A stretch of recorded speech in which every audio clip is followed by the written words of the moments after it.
એનો વ્યૂ લઈએ પણ સૌથી પહેલાં તો કારણ કે આજનું જે સેટઅપ છે તો હેન્ડઓવર નેગેટિવ છે યુએસ માર્કેટમાં તો સતત એઆઈ સ્ટોક્સ પ્રેશર બનાવી રહ્યા છે ત્યાં એક વેચવાલી એશિયા તરફથી પણ એક મિક્સ્ડ હેન્ડઓવર આપણને મળી રહ્યું છે ગિફ્ટ નિફ્ટી ઘટાડો સૂચવી રહ્યું છે પરંતુ અત્યારે ઓવરઓલ ભારતીય બજાર માટેના જે આપણે સંકેતોને જે સેટઅપ જોઈ રહ્યા છીએ ફંડામેન્ટલી કઈ રીતે વ્યૂ અને સતત એફઆઈએસની સેલિંગ એ પણ એક કન્સર્ન 13 સેશન્સમાં જોવા જઈએ તો 26,000 કરોડથી વધુની વેચવાલી કરી છે આ બધા વચ્ચે કઈ રીતે માર્કેટને આપ જોઈ રહ્યા છો તપન? ગુડ મોર્નિંગ ચાંદની. જે તમે કીધું એમ કે જે એફઆઈનું સેલિંગ પ્રેશર છે એ કાફી તેજ છે અને આઈ થિંક છેલ્લા 6 મહિના વર્ષથી આપણે આ જોઈ પણ રહ્યા છે કે એફઆઈ સતત સેલિંગ કરી રહ્યું છે. દર ઉપર લેવલે આપણે જ્યારે ઓલ ટાઈમ હાઈ ટચ કર્યું ત્યાંથી પણ એક સેલિંગ પ્રેશર આવ્યું. એના ઘણા બધા રીઝન છે. એક તો આપણું ડોલર સામે રૂપી ઘણો વીક થઈ રહ્યો છે. ટ્રેડ ડેફિસિટ થોડું વધારે છે. પ્લસ ઇન્ડિયા યુએસ ડીલનો હજી પણ કોઈ નિર્ણય આવ્યો નથી કે ક્યારે થશે. જે ડિસેમ્બર કે જાન્યુઆરી ફેબ્રુઆરી માર્ચ થોડું ડીલે થશે એવું લાગે છે.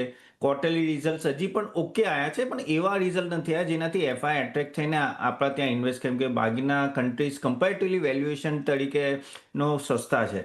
તો આ બધા રીઝને એફઆઈ આવતું નથી અને એ સેલિંગ પ્રેશર આપણે હંમેશા જોઈએ છે. જે ઓલ ટાઈમ હાઈ ટચ કર્યું એ આપણે ડીઆઈના ભરોસે કર્યું હતું પણ હવે મને એવું લાગે છે કે જ્યાં સુધી હવે રિઝલ્ટ સિઝન સારું નહીં થાય ત્યાં સુધી આ સેલિંગ પ્રેશર રહેશે પ્લસ ઇન્ડિયા યુએસનું ટ્રેડ ડીલ અને જે હવે આપણને જાન્યુઆરીથી ખબર પડશે. હોપફુલી આ જે ક્વાર્ટર રિઝલ્ટ આવતા નો જે ફર્સ્ટ વીક સેકન્ડ વીકથી જે રિઝલ્ટ આવશે એ સારા રહેશે તો હોપફુલી રિકવરી આવી જોઈએ પણ એફઆઈ હજી પણ ત્યાં સુધી તો સેલિંગ પ્રેશર રહેશે એટલે મને એવું લાગે છે કે આ રેન્જમાં રહેશે. આપણે ઓલ ટાઈમ હાઈની પાસે જઈને પાછા નીચે હંમેશા એવું રહેશે જ્યાં સુધી સિઝનમાં ચેન્જ નહીં આવે પ્લસ આગળ જઈને પણ આપણે ડોમેસ્ટિક સેગમેન્ટ્સમાં ડોમેસ્ટિક સેક્ટરમાં ફોકસ રાખો કેમ કે હજી એક્સપોર્ટ ઓરિએન્ટેડ થોડા ઇસ્યુઝ છે. ભલે ગવર્મેન્ટ સપોર્ટ કરી રહી છે પણ એનાથી રેવન્યુ વધી નથી રહ્યો. તો યસ આ બધા પરિબળોના લીધે આઈ થિંક થોડું વોચફુલ રહેવું જોઈએ. તો આ બધા ફેક્ટર્સ જે છે હાલ એક બજાર માટે ધ્યાનમાં રાખવા જોઈએ. સ્ટોક પર આજે ફોકસ રહેશે રધર સ્પેસ પર એ છે ઇન્સ્યોરન્સ સેક્ટર. તો પણ એની સાથે શરૂઆત કરીએ કારણ કે આજે લોકસભામાં જે ઇન્સ્યોરન્સ સંશોધન બિલ રજૂ કરવામાં આવશે અને એફડીઆઈ વધારવાનો પ્રસ્તાવ એટલે 74% જે અત્યારે મર્યાદા છે એને 100% કરવા માટેનો એક પ્રસ્તાવ આવશે એટલે ઘણી બધી કંપનીઓ પર આપણને એક ફોકસ આવતું દેખાશે. કઈ રીતે તમે જોઈ રહ્યા છો આને? ઓવરઓલ તો પોઝિટિવ છે અગર એફડીઆઈની લિમિટ વધારે તો અને કેટલી બધી જે અહીંયાની કંપની છે ઇન્ડિયન કંપની એ લોકો માટે પણ ટેક ઓવરની ચાન્સીસ વધી જાય એટલે એ રીતે પણ થોડો સ્ટોકના પ્રાઇસ એમના વધે. પણ એ ક્લિયર કટ ઇન્ડિકેશન છે કે જે ઇન્સ્યોરન્સ છે ઘણું અંડર પેનિટ્રેટેડ છે અને એને લીધે ગવર્મેન્ટ પણ ચાહે છે કે આમાંનો વધારે વધારે એફડીઆઈ આવે અને કેમ કે ઇન્ડિયા 140 કરોડનું પ્રજા છે એટલે ખબર છે કે આ બહુ મોટો સ્કોપ છે કોઈની પણ બહારની કંપનીને આવીને ઇન્વેસ્ટ કરવું તો પોઝિટિવ છે. આગળ જઈને પણ ઇન્સ્યોરન્સનો ગ્રોથ નોર્મલ રહેશે. તમે અગર જો તો લાઈફ જનરલ અને હેલ્થ ઇન્સ્યોરન્સમાં જો તો ઠીકઠાક રિટર્ન આપ્યું છે એવું નથી કે બહુ એક્સ્ટ્રા રિટર્ન આપ્યું છે પણ એક માર્કેટ ડ્રીવન રિટર્ન કેટલા વખતથી આ લોકોએ આપ્યું છે. પણ આગળ જતાં મને એવું લાગે છે કે હેલ્થ અને જનરલ ઇન્સ્યોરન્સ સારું એવું વધશે.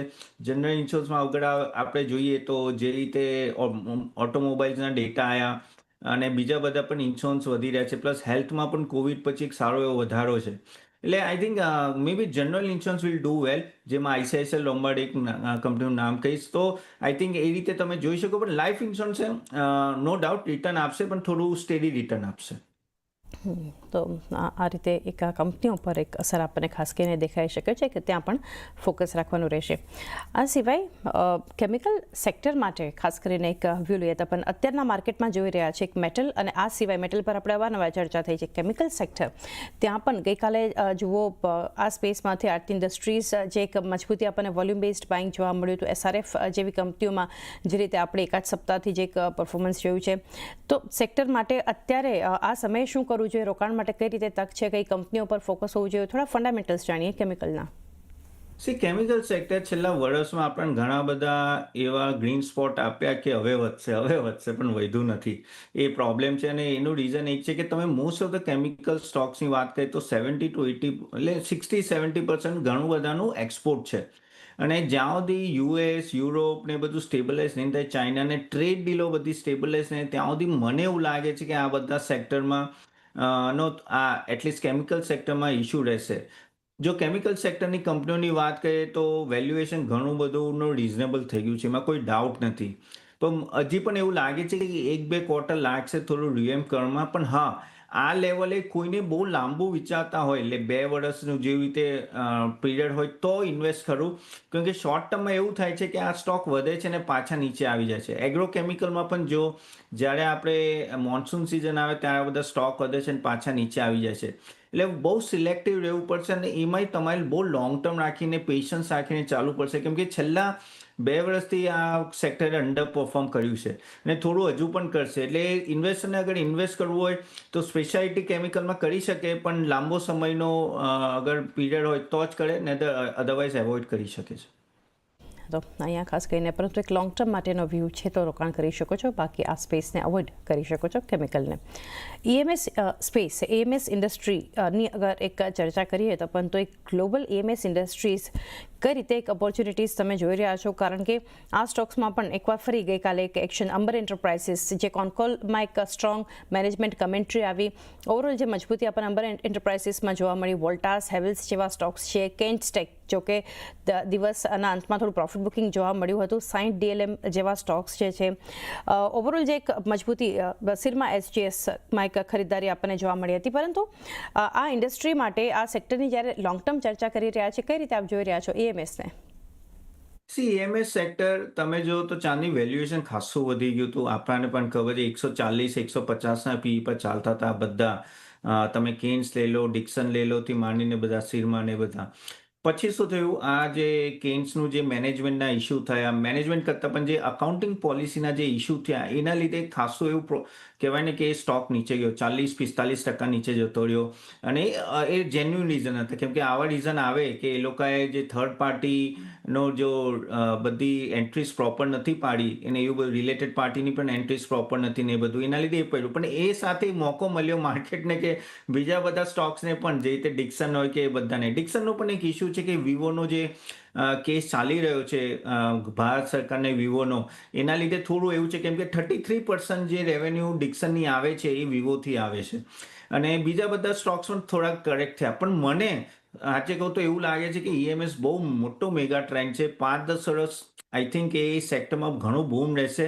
તમે ગાઈડન્સ પણ જો, આ બધી કંપની 30-40%નો મિનિમમ રેવન્યુ ગ્રોથ અને પ્રોફિટ ગ્રોથ એટલે કહી રહ્યા છે. અને તમે પાસમાં પણ એવું આવ્યું છે. એટલે આપણે આ સેક્ટરને ઇગ્નોર ના કરવો જોઈએ. ઉલટું મને તો એવું લાગે છે કે હવે જે કરેક્શન આવ્યું છે ને એક હેલ્ધી કરેક્શન છે. એક સમયનો મોકો મળી રહ્યો છે આ બધી કંપનીમાં ઇન્વેસ્ટ કરવાનો.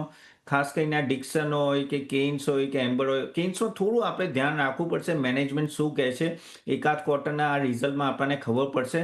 થોડું એ ધ્યાન રાખવું પડશે. પણ મને ઓપોર્ચ્યુનિટી લાગે છે. સિરમાં પણ સારો છે. આઈ થિંક આ જે ફોલ છે એ ઓપોર્ચ્યુનિટી યુઝ કરવી જોઈએ, થોડું એક્યુમ્યુલેટ કરવાની. લોંગ ટર્મ પ્રોસ્પેક્ટ્સ જે રીતે ગવર્મેન્ટનું ફોકસ છે, PLI સ્કીમ્સ છે ને એ બધું. બીજો એક રીઝન હતો, PLI સ્કીમ થોડી બંધ થવાની, એના લીધે પણ થોડો ઇસ્યુ હતો કે ભાઈ આ બધાના માર્જિનમાં ઇમ્પેક્ટ થશે, જે રીતે ડિક્સનમાં. પણ મને લાગે ગવર્મેન્ટનો સપોર્ટ રહેશે અને આ સેક્ટર સારો રહેશે, તો આઈ થિંક આમાં નિવેશ કરવાની સલાહ રહેશે. તો આ કંપનીઓ પર એક રોકાણ કરી શકો છો EMSની આ કંપનીઓ માટે, પરંતુ એક લાંબા ગાળાના વ્યૂની સાથે. મોતીલાલ ઓસવાલના રાહુલ શાહ પણ હવે આપણી સાથે ચર્ચામાં જોડાઈ ગયા છે. રાહુલ, ગુડ મોર્નિંગ, સ્વાગત છે આપનું અને એક માર્કેટ માટેનો વ્યૂ. રાહુલ, કારણ કે એક ઘટાડાના સંકેતો તો છે આજે બજાર માટે વીકલી એક્સપાયરીનું જે સેશન છે, પરંતુ ગઈકાલ જેટલું એક ગેપડાઉનના અત્યારે હાલ પૂરતા કોઈ સંકેતો નથી. ગ્લોબલ હેન્ડઓવર એક નેગેટિવ આપણને મળ્યું છે. નિફ્ટીની સામે આપણે એકવાર ફરી બેંક નિફ્ટીને એક થોડી મજબૂત ગઈકાલે જોઈ, કારણ કે એક લીલા નિશાનમાં ક્લોઝિંગ આપ્યું છે. ઇન્ડેક્સથી વધારે સમય ઇન્ડિવિજ્યુઅલ સેક્ટર્સ કે કંપનીઓ પર એક અત્યારે રાખવાનો એક સમય છે. એ બધા પર ચર્ચા કરીએ, પરંતુ કઈ રીતે અત્યારે નિફ્ટી બેંકને આપ જોઈ રહ્યા છો અને કયા લેવલ્સથી ઇન્ડેક્સ પર શું સ્ટ્રેટેજી રાખી, રાહુલ?